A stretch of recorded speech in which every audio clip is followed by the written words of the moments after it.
how to delete your video on your TikTok account. So fire up your TikTok app on your phone. Once it's up, come down to the bottom right hand corner, click on the icon that says me. Once you've entered your account, select your video that you want to delete, and if you click on the bottom 3 buttoned icon here,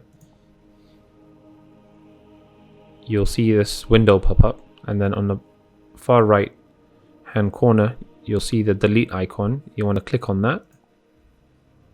It will ask you sure you want to delete, and you just click on delete, and